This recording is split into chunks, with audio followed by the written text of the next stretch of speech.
আসসালামু আলাইকুম। আজকে আমি চটপটি এবং ফুচকা রান্না করব।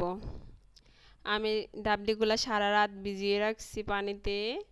সকালবেলা ধুয়ে নিছি আর দুইটা আলু ছিলে এই ডাবলিগুলার ভিতরে দিয়ে দিছি আর এক চামচ লবণ দিয়েছি, এক চামচ হলুদ গুঁড়ো দিয়ে দিলাম।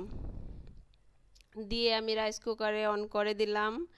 2 ঘন্টা যাবত আমি ডাবলিগুলা সিদ্ধ করব। আমি আর কোনো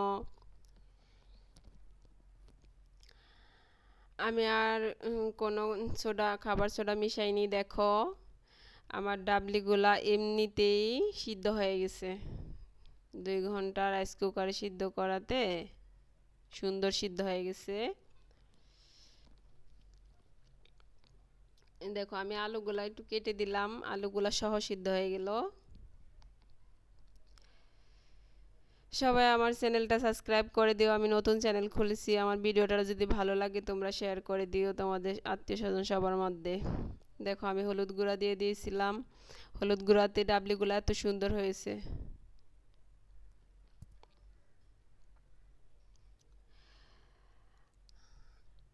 আমি তেঁতুলগুলা ভিজিয়ে রাখছি পানিতে টক পানি বানানোর জন্য। বিচুগুলা ফালিয়ে কষলিয়ে বিচুগুলা ফালাই দিব। আর আমি মরিচ গুঁড়া, ধনিয়ার বিচি, জিরার গুঁড়া, তারপরে এলাচ সব মশলা ভেজে তারপরে ব্লেন্ডার করে গুঁড়ি করে নিয়েছি যে এখানে ফ্রিজের মধ্যে। আমি টক পানি বানানোর জন্য লেবু দিলাম কতটুক চেপে। তারপরে আমি কতটুক লবণ দিয়ে দিলাম, বিট লবণ দিয়ে দিলাম। পরিমাণ মতো দিবা তোমরা, যেমন যেতটুক নিবা অতটুক পরিমাণ লবণ দিবা। যে আমি মশলার গুঁড়ো আর মরিচের গুঁড়ো অ্যাডজাস্ট করে নিলাম। টক পানিগুলো আমার হয়ে গেল। এখন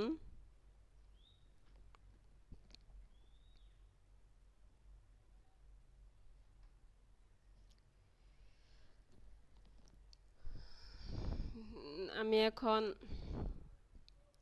দেখো একটা ডিম সিদ্ধ করে নিয়েছি, পেঁয়াজ কুচি করে নিলাম, কাঁচামরিচ কুচি করে নিলাম আর মশলা আর মরিচ একসাথে ব্লেন্ড করে নিলাম। বিট লবণ নিলাম। আমার ধনিয়া পাতা ছিল না বাসায়, জন্য আমি ধনিয়া পাতা দিতে পারি না। তোমরা ধনিয়া পাতা দিলেও দিতে পারবে। দেখো এরকমভাবে মিহি করার জন্য আমি এটা নিয়ে নিলাম। তোমাদের বাসায় যদি এটা না থাকে তোমরা বটিতেও কুচি করে দিতে পারবা। স্ট্যান্ডাতে আমি কুচি করে নিলাম আলুগুলা। পেঁয়াজ কুচি দিয়ে দিলাম, আমি কাঁচা মরিচ কুচি দিয়ে দিব। আমাদের বাসায় 2টা মেয়ে আছে, আমার একটা মেয়ে আমার বোনের মেয়ে। ওরা এত বেশি জাল খেতে পারে না, এই জন্য আমি অল্প কিছু এখন দিব। তারপর ওদেরকে দেওয়ার পরে বাকিগুলাতে সবগুলা মরিচ মিশাবো।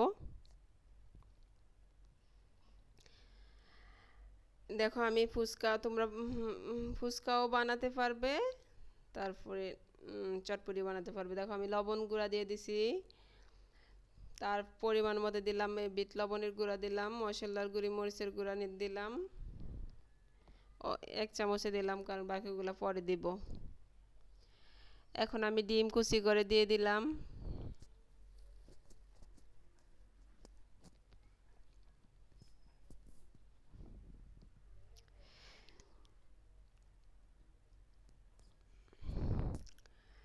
কি সুন্দরভাবে পড়তেছে দেখো। আমার ভিডিওটা ভালো লাগলে তোমরা লাইক করো, সাবস্ক্রাইব করো আমার চ্যানেলটা প্লিজ। এখন আমি তোমাদেরকে একটা ফুচকা বানিয়ে দেখাবো।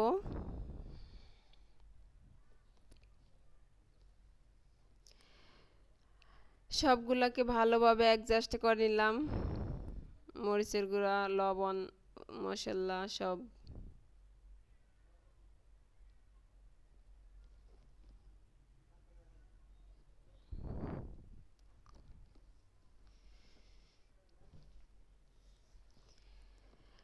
দেখো আমি ফুচকাটা ভেঙে ফুচকাটার ভিতরে এগুলা দিয়ে দিলাম। এই যে আমি টক পানি দিলাম,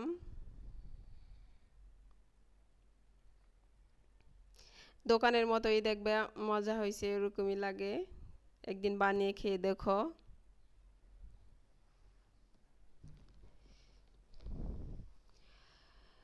এখন আমি তোমাদেরকে চটপটি বানিয়ে দেখাবো। আমি দুটা ফুচকা ভেঙে দিলাম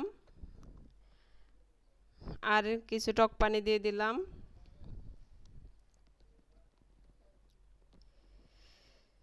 আজকের মতো আমি তোমাদের কাছে এখানেই বিদায় নিলাম। সবাই ভালো থেকো। আর আমার ভিডিওতে কমেন্ট করো যাতে আমার আরো ভিডিও বানানো আগ্রহ আসে। আল্লাহ হাফেজ।